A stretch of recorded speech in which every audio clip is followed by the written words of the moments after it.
Hi everyone, welcome to my channel, and today we're going to take a look at another horrible case with you. Love to the grave. It is not uncommon for the ship of love to crash on the rocks of marriage. Married life does not always meet expectations. During falling in love, the world seems in a rosy light, and the beloved man is the limit of dreams. True attitudes are tested over time. Unfortunately, for most couples, the truth comes out too late. And when the matter smells of divorce, it turns out that it is not so easy to get out of codependent relationships. In such cases, people go through a severe crisis. Some don't dare to follow through. Others start a new life. Former lovers have a lot in common: the past, children, jointly acquired property, loans, and other circumstances. Dealing with these issues seriously undermines mental and physical health. Harmonious perception of the breakup by both parties is rare. That's when one thing remains paramount: not to lose your temper and make things worse. Brett Sickett and Vashti Forrest, lovers from Kansas, who tied themselves in marriage on the beach in Belize. The young people planned the perfect life. They moved to Kingman, bought a house, and had 2 children. Each of them had a favorite job and got a professional vocation. Sooner or later, however, any fairy tale ends. Over time, outwardly harmonious relationships ceased to correspond to reality. Spouses quarreled and reconciled, and even tried joint psychotherapy. However, the events that occurred on the night of April 30th, 2011, put an end to their love story.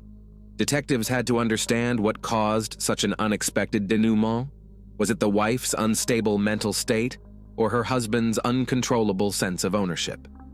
One thing was clear: the house fire was the result of an accident or a brutal murder. Love story. Brett and Vashti met in high school. The girl stood out among her friends and was very pretty. Her boyfriend was an outstanding athlete. They loved each other very much and were always together. In 2004, young people got married, after which they decided to settle in Brett's hometown. Everyone in the neighborhood considered the family Sickett exemplary. The spouses raised 2 sons, 4-year-old Brandon and 2-year-old Bronson. The head of the family worked as a sheriff's deputy and also taught at the Kansas Law Enforcement Training Center. Vashti was building a successful career as a communications representative at Cox Communications. No one who knew them doubted that they had a wonderful union, however. They just didn't really spread the word. The couple definitely had problems. From the moment they met, Brett had controlled Vashti.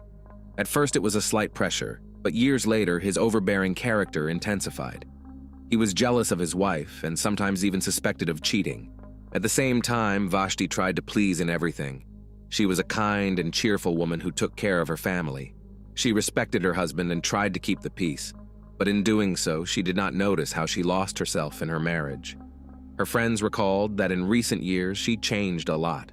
She became thoughtful and uncommunicative. As it turned out later, Sickett limited her contact with loved ones. He didn't like sharing her with anyone, as he repeatedly stated. So Vashti would call and see her nearest and dearest in his absence. Brett also had a big grievance regarding her work. Vashti was a diligent employee and worked hard. She often stayed late in the evenings, which provoked conflicts at home. Brett did not share her desire to socialize and establish herself in her career. He believed that he earned enough to support the family alone. But his spouse thought otherwise. She wanted to be independent and contribute to the family budget. Besides, she loved her job and saw it as an outlet. Attempts at happiness. The man believed that his wife's fatigue after work greatly affected her emotional background. However, it is not known what affected Vashti's mental state to a greater extent: workload and increased responsibility or endless tension in the family. In the end, the young woman burned out and became depressed. In addition, the pills she had started taking were having a negative impact on her well-being. One day, Vashti decided to take a serious look at her health. She was complex about her appearance, or rather her lush forms. According to the results of tests, it turned out that weight gain provoked hormonal disorder. For natural weight loss, the doctor prescribed specialized drugs. However, the proposed treatment did not exclude some side effects, such as fatigue, increased irritability and anxiety. It is likely that the treatment could have exacerbated the depressed state, and, as a consequence, caused serious consequences in the form of negative thoughts of self-harm. Vashti's family later confirmed that she was indeed depressed, but at the same time she tried to fight and live on, began to visit a psychotherapist, and since November 2010, in order to improve her relationship with her husband, she enrolled in family counseling. Final solution. Unfortunately, the list of mutual recriminations was growing day by day. Outside help did not help, the quarrels continued. Perhaps because the woman realized that the matter was heading for divorce, her depression worsened. It was difficult to see the collapse of a familiar way of life. She tried to be more out of the house, went out alone or with friends. She did everything to be alone with her husband less often. All in all, the decision to divorce was hard for her, but it was the best option for everyone. A few days before the tragedy, she saw a lawyer and signed the fateful papers. Vashti wanted to get custody of the children, but she was not against communication between the children and their father, but on one condition: the children would see their father in her presence. The fact is that Brett not only treated her harshly, but also the children. Despite their small age, he punished them for provinces and did not allow them to show weakness. The father believed that in this way he would raise real men, but at the same time clearly overreacted. On this ground in the family often happened quarrels. Kathleen Forrest, Vashti's sister, said that sometime before the decision to divorce, Vashti confessed a lot of things. She talked about her husband's behavior and the intolerability of the marriage, about her resentment and her desire to make things right, which never came to fruition. After listening to her, Kathleen concluded that Brett had all the characteristics of a narcissist and abuser. She had suspected this before, but after a frank conversation with her sister, she became convinced. A short time later, Vashti was gone. Before her death, she handed her husband a divorce petition. Fire. On April 30th, 2011, at 3:57 a.m., emergency services received a call. The caller identified himself as 35-year-old Brett Sickett and reported the incident. His wife, 34-year-old Vashti Sickett, set the house on fire and then took her own life. The man also added that there were children inside, but he managed to save them. He also tried to carry his spouse out, however, the entire building was engulfed in flames and he was unable to help her. The dispatcher took the call, urged him not to leave the children alone, and not to enter the burning house again. When emergency services arrived on the scene, there was no one to rescue. After putting out the fire, rescuers went inside. On the second floor in one of the bedrooms on the bed was a charred corpse. The woman was lying on her left side as if sleeping. Her arms and legs were bent. Brett's version. After he had recovered a little from the shock, he was talked to by fellow police officers. After he calmed down, he explained more about what had happened. According to him, at around 3 a.m., his wife called him and said that if he wanted the boys, he should go upstairs and get them. He was sleeping downstairs on the couch that time. Brett did as Vashti asked. He figured she wasn't feeling well and the boys in the next room were bothering her. Going up to the second floor, he peeked in on the children who were sleeping peacefully. At the same instant, he smelled the odor of burning, and further shots followed. With all his legs, the man rushed towards the noise to his wife's room. When he opened the door, he saw the bed on fire and his wife immovable on it. As he got closer, he realized what had happened. Everything around was splattered with blood, and the woman showed no signs of life. The fire was burning with unimaginable intensity. Brett held her against him, trying to lift her up, but because of the scalding flames, he couldn't do so. Then he made the decision to rescue the children and then go back for Vashti. He grabbed the sleepy children and carried them outside. He then put them in his car and called emergency services. While making the call, he did try to go inside the burning house. Brett covered his face with a wet napkin, but he couldn't get very far. The entire room was filled with smoke. He didn't recognize his surroundings and moved almost by feel. Somehow or other, the fire was stronger and forced him to surrender. The head of the family looked confused. When asked by the police what he thought had caused the fire, he explained the following. Vashti had been in an unstable emotional state lately, causing her to have bad thoughts on more than one occasion. She may not have been able to cope with them and put the plan into action. Brett also explained that before going to bed, they discussed the upcoming divorce with his wife. Finally, they decided on the division of property and child rearing. In fact, it was their last night together. It is possible that the woman was so upset that she decided to die. There was one thing I didn't understand. Why would she start a fire and endanger the children? Even if she did take care of them and asked her husband to take the boys, why destroy the house? At that point, there were no answers to these questions. What had happened did not add up to a coherent picture. The investigators had a difficult task ahead of them. They had to establish whether in fact a loving wife and mother of 2 children voluntarily left her life, or she was helped in this. Unconcealed suspicions. When Vashti's relatives learned of the tragedy, they contacted law enforcement officials. They demanded that the investigation be treated with special attention and that the events be viewed from the perspective of murder. The woman's relatives assured that she could not have committed arson and then taken her own life. Despite her difficult family situation and divorce proceedings, she loved life and her children. Undoubtedly, Vashti was going through a difficult time. Her sanity was shaken, but not to that extent. Moreover, the Forrests were convinced that a mother like her would never have risked the children's lives and made them homeless. Vashti was a loving and caring mother. Every day she would get up at 4 a.m. to prepare a fresh and natural breakfast. She was attentive to everything and had a big and pure heart that knew how to be compassionate.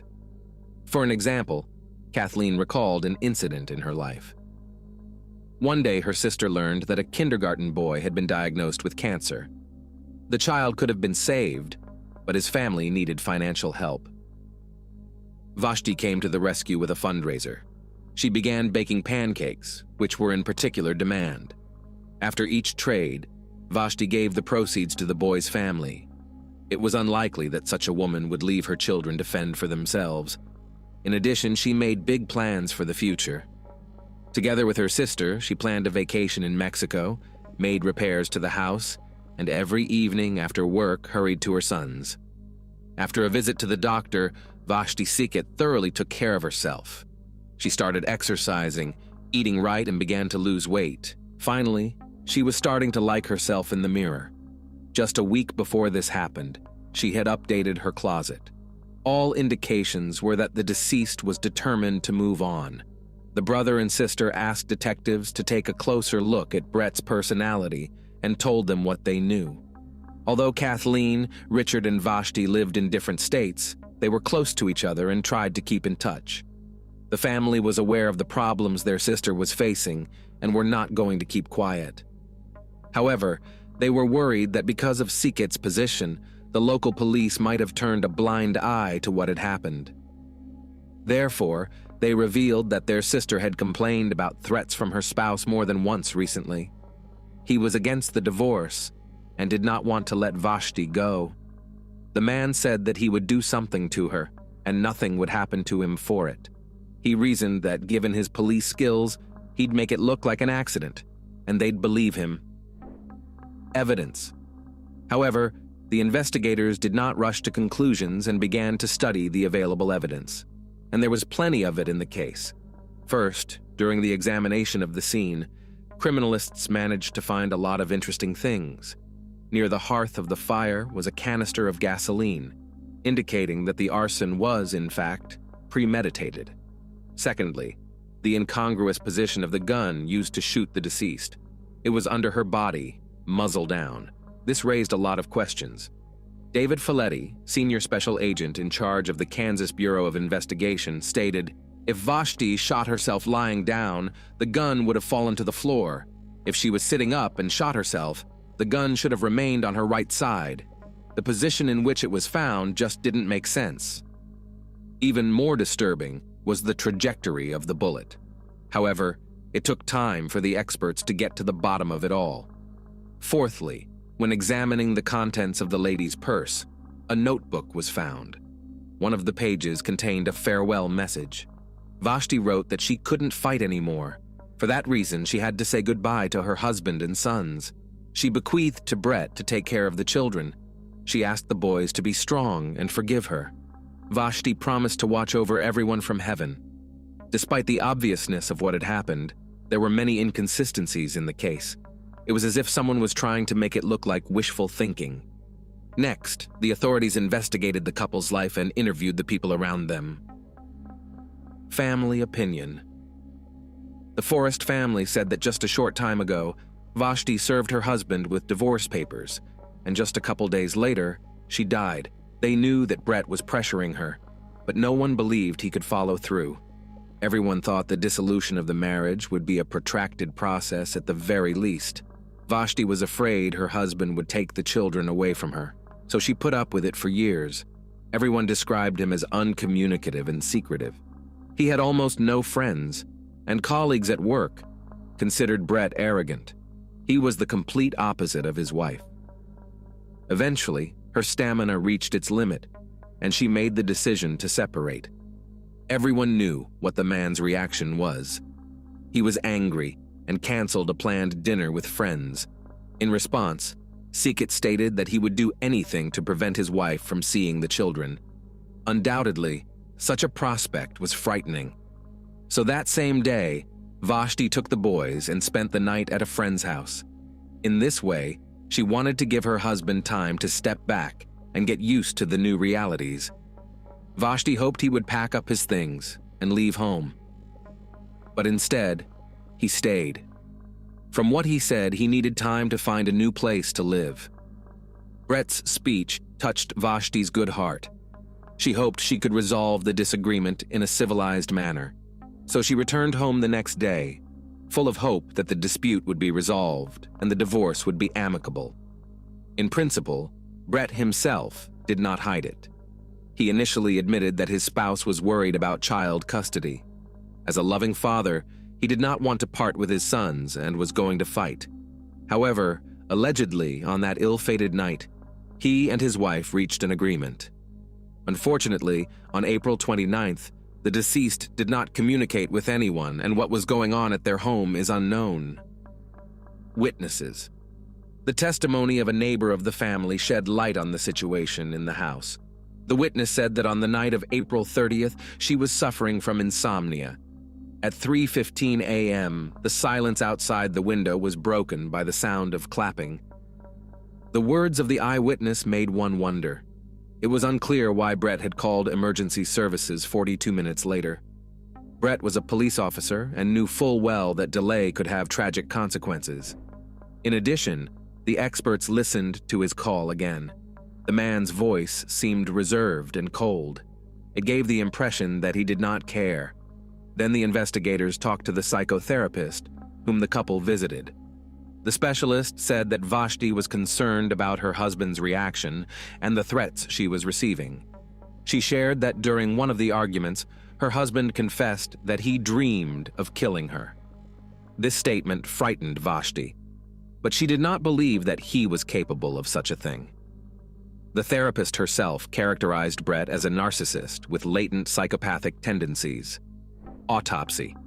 By this time, the autopsy results on the deceased were in. Pathologists reported no traces of soot or smoke in the lungs, indicating that the woman died before the fire. Cause of death appears to be a gunshot wound to the head. But the strange thing was, it wasn't the only one. Pathologists found several other wounds to the chest and thighs, which is unusual for a man who voluntarily left his life. The toxicology report found that Vashti was not under the influence of any substances at the time of death. Suspect. Brett was eventually called in for questioning. He was extremely unhappy and did not understand why he was suspected. In the process, he explained that he loved his wife very much and was experiencing the sorrow of loss. He was left alone with 2 children and was mentally shattered. The officers then bluntly asked the coworker if he was involved in the death of his spouse, to which Sikit replied that if he had wanted to kill her, he would have thought of something better. However, he was countered that he was well aware of how well fire destroys all evidence. "I would never burn our house down. much less put my children in a situation like that, Brett justified himself. About the threats to his wife, the suspect explained that it was a farce. Thus, he just wanted to hurt her feelings and make her worry. In turn, he insisted that he would never touch his beloved. When asked what provoked Vashti to start a fire in the house, he was evasive. Allegedly, she hated the place. Brett made it sound good, but no one believed him. The first time, he explained that he had run into his wife's room and tried to help. However, there was no evidence to support this. At that time, his appearance spoke to the contrary. There were no bloodstains, soot, or traces of fire on his clothes or body. In fact, he was in the very epicenter of the fire, and yet he remained unharmed. That's impossible. So he didn't go into the burning room and lied to make his wife look bad. Goodbye. A few days after Vashti's death, her funeral was held. The memorial service was held in front of the burned house. At the ceremony, gathered relatives and familiar people did not bypass the tragedy, and not indifferent citizens. All mourned the untimely passing of a woman and mother of 2 children. Brandon and Bronson were informed that the mother went to heaven. The little ones asked God to bring her back. Those who came spoke well of Vashti, remembering her character. When the rumors spread through the town, everyone found it hard to believe that she could leave her babies to be raised by a tyrant husband. The investigation into the case moved quickly. The pants Brett was wearing the night of the fire were sent for examination. It showed gasoline droplets on them. That was evidence against him. The laptop that miraculously survived was examined. It turned out that before the fire, several requests had been made from it on how to get rid of the evidence. In addition, a close examination of the scene revealed several traces of fire. So he acted with certainty. The handwriting examination of Vashti's suicide note revealed that the deceased's handwriting was forged. The trajectory of the bullet was examined in detail. The forensics revealed that the shot was fired from a distance. Vashti would have needed an unrealistic arm extension and bend to make the shot herself. Trial.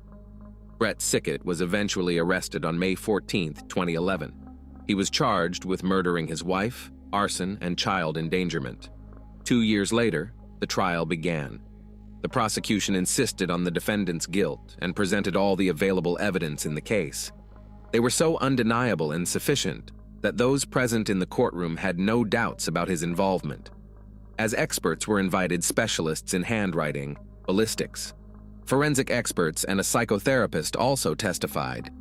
Connie Suderman, a family counselor, admitted that hours after his wife's death, Brett called her. He admitted that he was responsible for her death.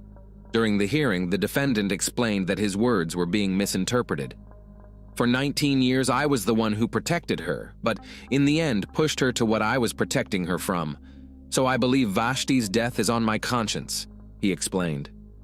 Brett expressed that in making the decision to pass away, their last conversation was fatal. After a number of forensic tests, it was discovered that the farewell note was forged by none other than the deceased's spouse. According to the prosecution, on the morning of April 29th, Brett had no intention of leaving home, but not for lack of another place to live, but for another reason. He had something terrible in mind. On the night of April 30th, when everyone was asleep, Brett took a .44 caliber Magnum pistol. He went into his wife's bedroom and shot her several times. Then he set the fire. Next, he carried the children out and contacted emergency services. The prosecutor cited a sense of property and a desire for revenge as the motive for such a brutal crime. The jury had 5 hours to reach a verdict.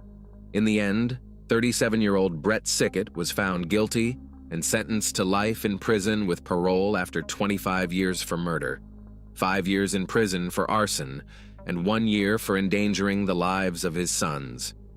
The defendant disagreed with the sentence. He was so angry that he dared to tell the jury and the judge that they were going to hell. Life after. Time later, the defendant appealed, however, the verdict remained unchanged. After numerous trials, Vashti and Brett's children were given to the care of Kathleen Forrest. The fact is that there was a fierce struggle between the two families for the upbringing of the children. In the end, The court decision sided with the Vashti family. Currently, the convict is in a correctional facility located outside of Kansas. His transfer is due to the fact that former law enforcement officers do not serve time with criminals they may have put away. This is how the Sickett family's story ended tragically, a beautiful beginning and a monstrous ending. Thanks for watching, guys. Subscribe to my channel. There are many shocking stories ahead of you.